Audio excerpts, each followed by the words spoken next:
আজকে ব্যারিস্টার জমিরুদ্দিন সরকারকে যেভাবে আপনারা স্মরণ করেছেন, যেভাবে শ্রদ্ধা জানিয়েছেন এবং শোক প্রস্তাবে সবার অংশগ্রহণ করেছেন, এটি কি সংসদীয় যে রীতিনীতি রয়েছে বা সংসদের বাইরেও যদি রাজপথে বলি, সেই যে সৌহার্দ্যপূর্ণ ব্যবহার বা সৌহার্দ্যপূর্ণ যে আচরণ অন্য বিরোধী পক্ষের প্রতি, সেটিও কি আসলে সম্ভব কিনা?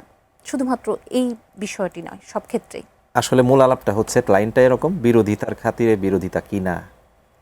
বিরোধিতার খাতিরে কেন বিরোধিতা করবো? আমরা তো বিরোধী দল হিসেবে সংসদে গিয়ে প্রথমেই আমাদের মাননীয় বিরোধী দলের নেতা ক্লিয়ার করেছেন বিষয়টি, যে এটা তো চরম সত্য, কোনোভাবে অস্বীকার করার সুযোগ নেই যে বিএনপির সাথে, বিশেষ করে জামাত ইসলামী, এখন দীর্ঘ সময় ধরে আমরা একসাথে আন্দোলন করেছি, জোটে ছিলাম, সরকারে ছিলাম।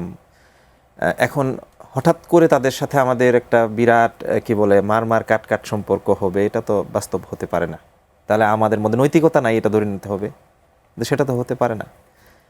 বাট এখন সরকারে যারা আছেন, বিএনপি জোট, তারা একটা কিছু করলো আর আমার সাথে একটা পার্সোনাল সম্পর্ক আছে বলে আমি সেটা মেনে নিব, বিষয়টি এরকম হতে পারে না।